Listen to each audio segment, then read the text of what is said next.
Hi, I'm Lyndi Perry, and I'm going to talk to you today. Whoa!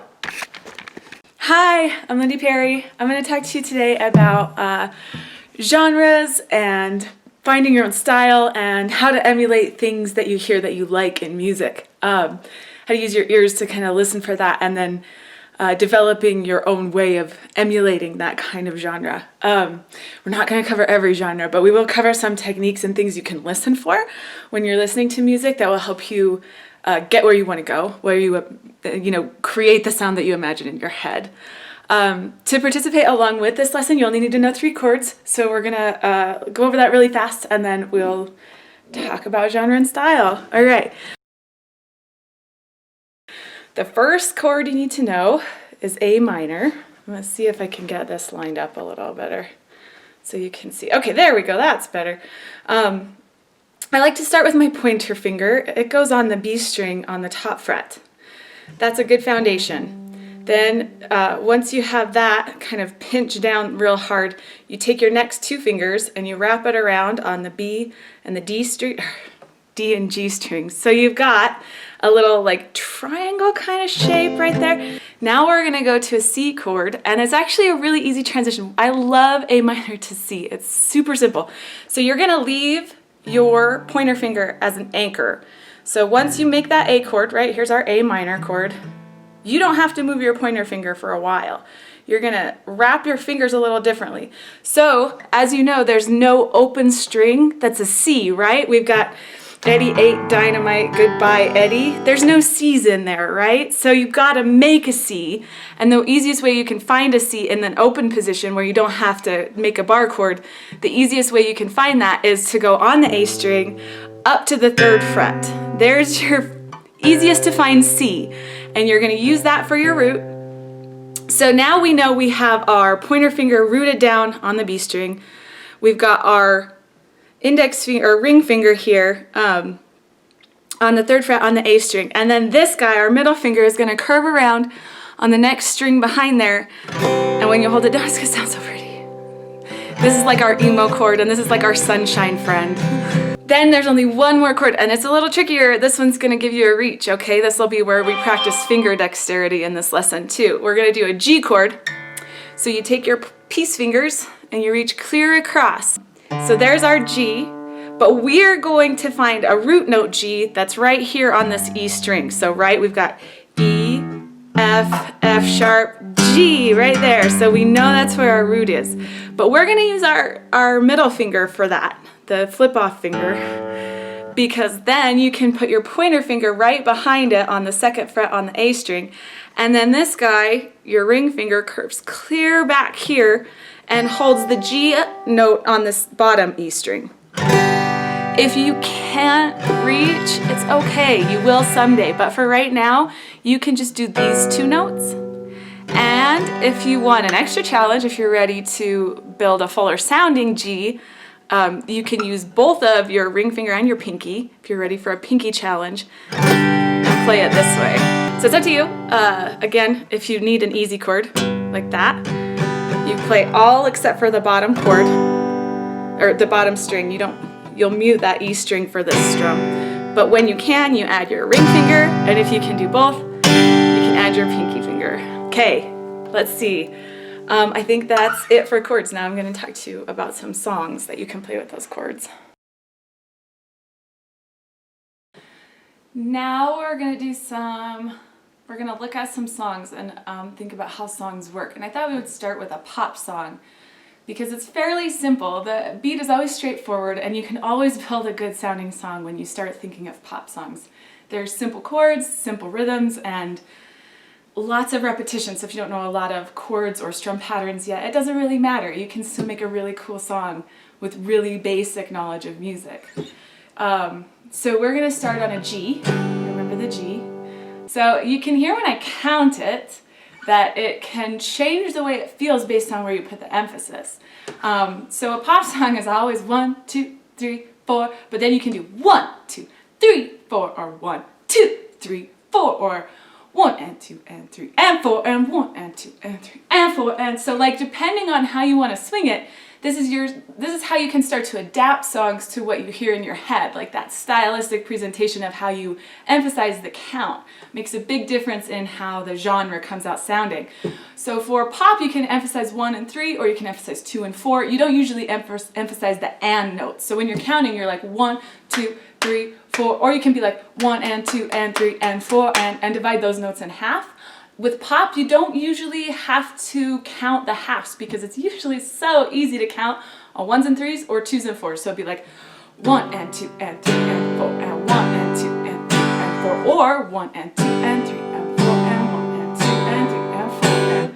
So we're actually going to do the 2 and 4 counting today, our emphasis today, for the song that we're doing. So it'll be like 1, 2, 3, 4, 1, 2, 3, 4, 1, 2, 3, 4, 1, 2, 3, 4. Then we're gonna switch. Get ready. We're gonna go to an A minor. 2, 3, 4, 1, 2, 3. Go to C. 2, 3, 4, 1, 2, 3, 4. G. 2, 3, 4, 1, 2, 3. G. 2, 3. We're gonna go to A minor. Ready? 1, 4, 1. 2, 3, 4, 1, 2, 3, 1, 2, 3, 4, 1, 2, back to G, 2, 3, 4, 1, 2, 3, and stay on G. But then we're gonna go to A minor and A minor. 4, 1, 2, 3, 4, C, 2, 3, 4, C, 2, 3, 4, G, 2, 3, 4, G, 2, 3, 4, G, 2, 3, 4, pause. Okay, now you might have figured it out already, but we're gonna add some lyrics, okay? So you can pause the video and just work through those chords until you get familiar with it. But I'm gonna go kind of slow. If you miss, don't focus so much on staying on the right chord. Focus on getting the idea of the chord in the right place. So if you're like, oh, I need to go to A minor right now. Oh no, she's already going to C. Just try to get there. Just try, even if you're not ready to strum yet, just try to change with me on the beat, because the strum will come and the pattern on your fingers will come, and you just do the same, you have to do both things at the same time. You have to do the strum pattern and the chords changing with this hand at the same time. A lot of people focus on just the chord transitions and then they start to miss the beat behind the song, and that's not how you're going to have an effective band. You've got to actually put the beat a little bit before you put the chords. So if you get the chords on time, that's perfect. If you don't get the chords on time, just keep counting it. Just keep feeling the beat and move your fingers the best you can to line up with it. When you think of a lead instrument or a vocal, the way that the notes flow over the background of the music, that's what you think of as a melody. And so you'll start to hear my vocal will bring the melody, but melody can be brought by lead instruments like guitar. Bass can sometimes play melody. So what you want to think of with a melody is how it flows over the song and ties everything together, and it invites you into the song. It usually has a hook that is something that surprises your ear and makes you want to keep listening, like, oh, I haven't really heard that before. That's interesting. You know, it's the thing that makes the song unique, because like I said, we're only going to be using 3 chords today to do all of the songs we're going to do. And I just think that's so interesting, because what makes each of these songs different is the tempo, which we talked about, but then the melody comes in and gives the song a unique identity. Okay, so we're gonna start this song again, and this time I'll put the lyrics with it, and you listen for the melody, and you listen for the way it kind of flows over, ties everything together, and sounds really pretty. Ready? 2, 3, 4, 1, 2, 3, 4, A minor, 2, 3, 4, 1, 2, get ready for C, 2, 3, 4, 1, 2, and back to G, 2, 3, 4, 1. I say I'm too late. Switch to A minor, the brain. Get it ready for C. That's what people say. Oh, that's what people say. Oh, go on too many dates, but I can't make them stay. That's what people say. Oh, that's what people say. Oh. So now we're gonna pause for a second. We're gonna keep playing the same chords, but that was called the verse, right? The verse is the part where you kind of tell the story of the song. And then you usually have a chorus, right, where the repeat part happens, and it's the part that kind of occurs at multiple spots in a song, and it usually is what people come back to the song for. It's what they remember at the end. But this song also has a pre-chorus, and without ever changing chords or tempo with your guitar line, you can actually just change the melody pattern, and you can get an entirely new sounding thing, and that's what Taylor Swift does with a song. So let's do that part. But I keep moving, can't stop, won't stop grooving. It's like I got this music in my mind saying it's gonna be alright. Okay, so you hear the pre-chorus there. It's a little bit different than the chorus. It's a little bit different than the verse, but it's like an interesting trick that she doesn't even have to change the drums. She doesn't have to change the guitars and the other instruments that are in that song. She can just change the way she's singing, the pattern that she's singing the rhythm on, using most of the same notes that she was using from before, and she can get an interesting, different sound. So we're gonna go to the chorus now, and it's kind of the same thing where the melody, the song holds steady, but it's her stylistic vocal performance that brings the energy and effort to the song. And that's so common in pop, that the instruments just hold it steady, and the melody is what brings people into the song.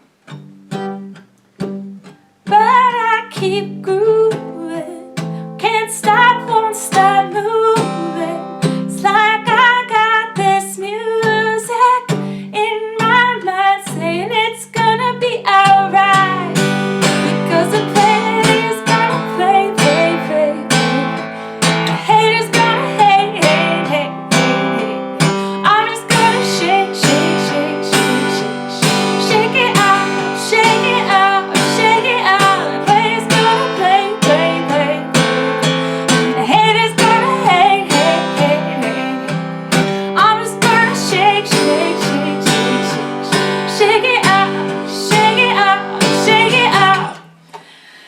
So the only thing that I changed with my guitar, you know, I threw in some little accents, some extra strumming, but at the end of the day, the only thing I really changed for the better part of that chorus was the fact that I got more intense, right? So in music, one way that you can create mood and feel without changing a lot of notes or even the tempo is just getting louder, more intense, or the way that you hit the strings can be different, or you can like strum it quietly and softly. You can give a lot of emotional feel to it as you go through. You can really drag so that some notes come faster than others, or you can just like give it your all.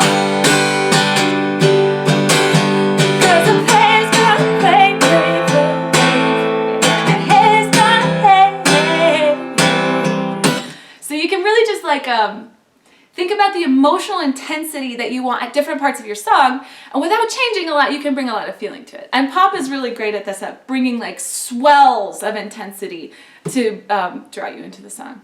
What we're going to move on to next is like alternative rock. So for this song, we're actually going to do, you know, the Taylor Swift we did A minor, C, G, G. We're going to do G, A minor, C, G.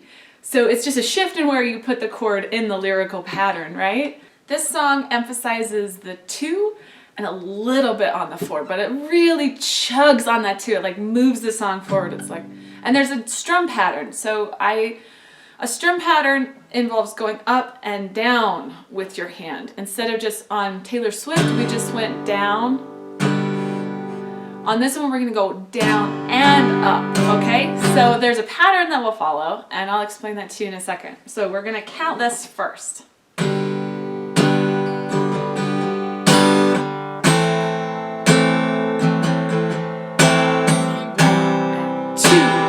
3 and 4 and 1 and 2 and 3. So you can hear how it really chugs on that. 2. A little bit on the floor.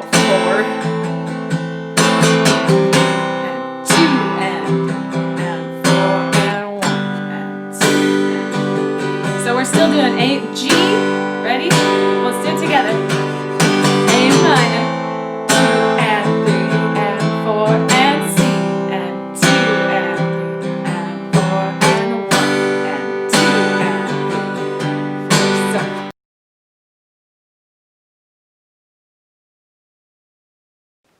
Okay, so that's the down, up part, right? So down, down, down, up, A minor, down, down, up, and C, down, up, ready, G, down, up. If you can't switch chords and keep the strum pattern, just practice the strum pattern. Just stay on G, down, down, down, up, down, up, down, up, down, up, down. Until you can feel it, because it's got to connect with the beat, but sometimes this hand can throw this hand off and vice versa. So if you have to isolate those parts and practice them separately, do your down, up for like a minute on the G, then switch to the A, try it on that, A minor I mean, and then switch to the C, try it on that for a minute apiece, and then start feeling how it feels to transition between the chords while you do it, because it takes a very specific kind of timing to be able to time those changes so that you don't drop the beat while you're switching. The lucky news is that from A minor to C only takes moving one finger. So that's good, right? Okay, so we're gonna move on to the main part of the song. A lot of you probably already recognize it just from the strum pattern. That's how driving and important strum patterns are. They can actually define an entire song. Okay, so we're gonna go like this. Down, down, up, down, up, down, up, down, up, down. A minor. Down, up, down, up, down, up, down, up, down. Down, up, down, up, down, up, down, up, switch. So I cry sometimes when I'm lying in bed just to get it all out. What's in my head, and I know. Feel a little peculiar. I should sing the lyrics right. Let me see if I can do this. So I cry sometimes when I'm lying in bed just to get it all out. What's in my head, and I feel a little peculiar. So I wake in the morning and I go outside and I take a deep breath and I feel it high and I scream at the top of my lungs, what's going on? You know this part, sing it. And I say, hey, yeah, yeah, yeah. Hey, yeah, yeah. I say, hey, yeah. What's going on? One more time. I said, hey, yeah, yeah, yeah. Hey, yeah, yeah. I said, hey, what's going on? Okay, so some of the things that I did during that song, besides just the strum pattern, which is very steady, very stable beat, is bringing intensity to that melody and the vocal, right? Like we talked about that with Taylor Swift, but this one's fun because it's stylistic, like the vocal inflection of the song makes it, right? Like the way that she sings through her nose in this like really lazy but also very intensely projected way. It's beautiful, like beautiful in this like stylistic, amazing way that the Four Non Blondes were just incredibly capable of. The other thing that I think is important to remember about rock songs is that the beat is driving, but it kind of gets out of the way for other instruments. So a band really comes together, whereas in pop, maybe the focus is the band in the background and the singer in the front. When you have alternative rock, rock and roll, that kind of stuff, it's kind of about the unit, right? Like the acoustic strumming is just as much a part of the song as the vocal stylisticness, right? So I think if you want to reach that genre, it's about getting the emphasis in the right place on the beats, but it's also about being a unit as a band and holding together the song as a unit.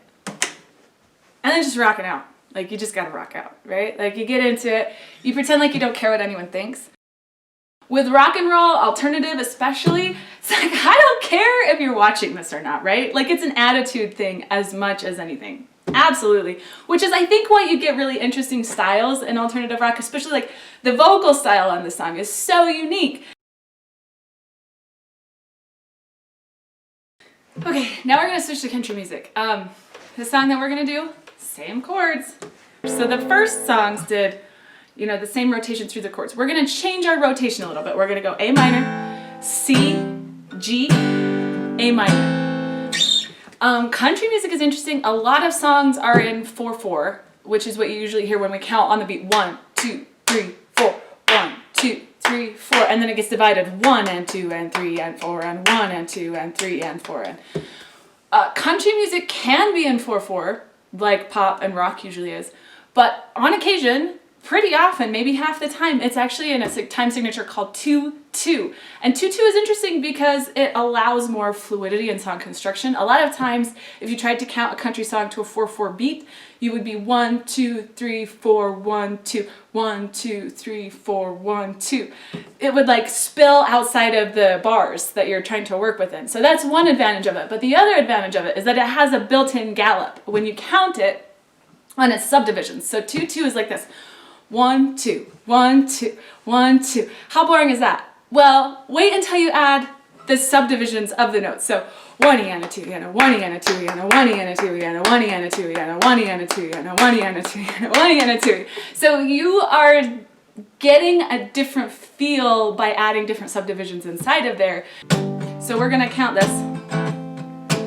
1 and 2 and 1 and 2 and 1 and 2 and 1 and 2 and 1 and 2 and 1 and 2 and 1 and 2. So the other thing about this is because of that 2/2 time signature, it opens up the end of the measure for us to have a slightly different variation on the rotation of our chords. So our first rotation is like this: 1 and 2, A minor, C and 2, G, 1 and 2, A minor, 1 and 2 and 1 and 2 and then we're gonna switch to G again, 1 and 2 and A minor again, 1 and 2 and 1 and 2. Ready? A minor, C, G, A minor, and 2 and 1 and 2 and G and A minor. So whereas the rock and roll pattern had a really simple repeating pattern that worked for the whole verse, the whole chorus, this guitar part on this country music song is actually a little bit more complex. Even though it sounds like 2/2 is going to be easier, it ends up being a little bit harder. It's a little faster on your chord changes, and it's a little more complex when you think about the song structure. Still, you know all the chords. You can count it easily, and I'm sure that you're very, very capable of playing this. Oh, we're going to talk about our strum pattern on this song. So you're doing the 1 and 2 as downstrokes, then you do a down, up, down as like a little kind of triplet at the end. So down, down, down, down, up, down, down, down, down, up, down, down, down, down, up, down, down, down, down, down, down, down, up, down, down, down, down, down, down, down, down, down, down, down, 1 and 2 and 3 and 2 and 1 and 2 and 1 and 2 and 1 and 2 and 1 and 2, 1 and 2 and 1 and 2. Okay, so that strum pattern incorporates a little bit of that galloping feel that we get when we count the 1E and a 2E and a 1E and a 2E and but it leaves certain parts of it off, right? So it stresses the 2, it absolutely stresses that 2 beat, and that makes it like tip when you add the and at the very end. So it's like this: down, down, down, down, up, down, down, down, down, up, down, down, down, down, 1 and 2E and a 1, 2E and a 1, and 2E and a 1, and 2E and a 1, and 2. Okay, so now we're gonna strum through the chords, and I will just like kind of call them out as we go through. I'll try to give you a little bit advance notice, but I think that you'll just kind of have to remember the pattern is A minor, C, G, A minor on our first repeat, and then it goes to that G where it lingers, and then back to the A minor. Okay. Get ready, we're gonna stay on A minor. 1 and 2 and 1 and 2. Ready, G and 2. Ready, A minor. 2 and 1 and 2. G, 1 and 2. A minor. A minor. C. G. A minor. Get ready for G. Back to A minor. A minor.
So that's what you listen for in country music. I'm guessing that maybe not a lot of you like country music anymore, but I think personally it should make a comeback. That's just my man's opinion though.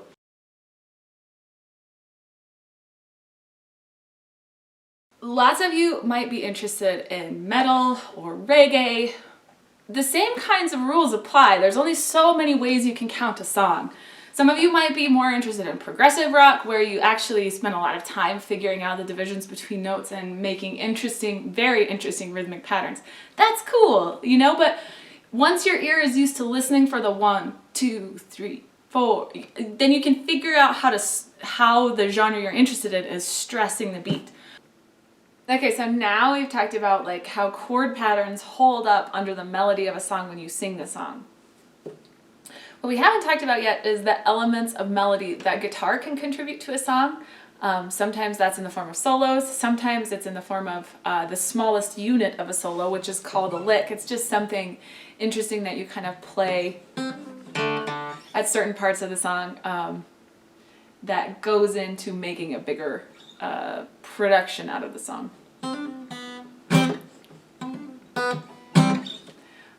It's not quite a riff. A riff is what we're actually going to talk about right now. A riff is a repeating pattern in a song that makes it unique and interesting. It brings melody and strumming to the table.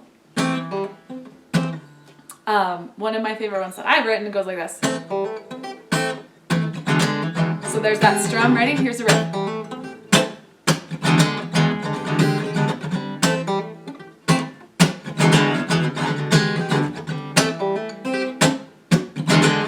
So there's a melody embedded inside of that A minor that I just play with a different pattern. I pick out the strings that I want, leave out the strings that I don't want. One simple way of starting a riff is to do an arpeggio of a chord. That's where you just play a chord, but you play one note at a time. And when you start to think about how each chord sounds deconstructed like that, then you can start to put it back together in interesting ways. Like maybe we don't want to do the second note in our chord, and we would just want to skip around.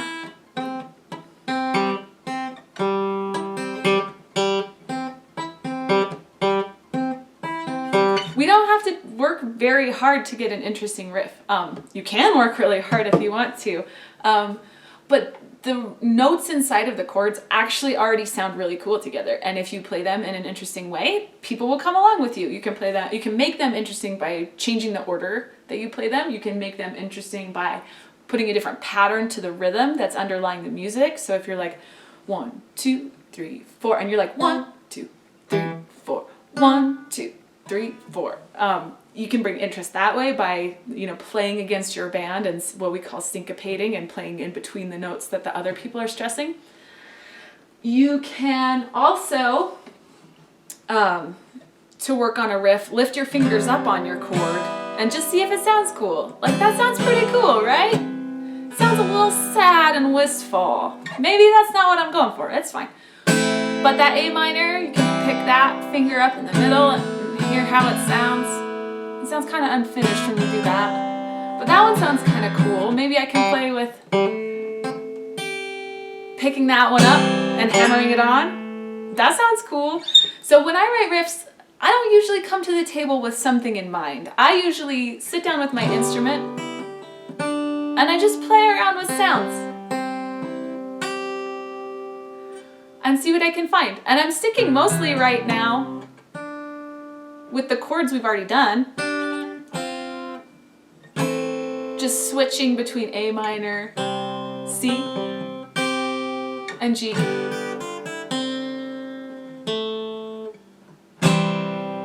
And then lifting up my fingers and putting them back down in the chord shape.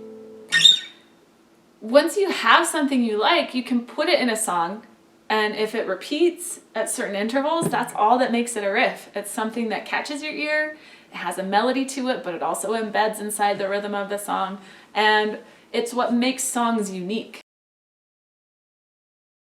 So as we go from C to A minor to G just back to C. I think what I'm going to do is hold that steady for a minute and let you experiment and see as you're playing those chords what happens if you lift fingers up and try to design something different and find a little riff that you can keep in the song that we're writing together.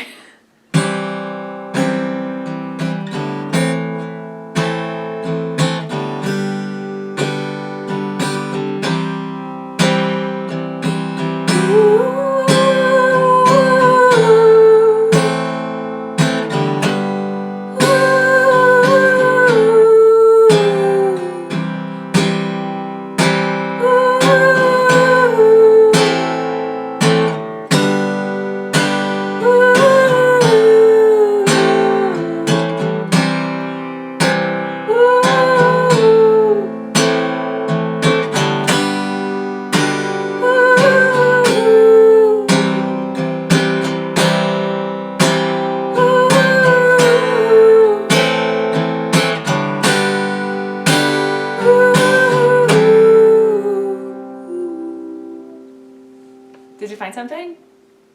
I will see you at the Zoom lesson.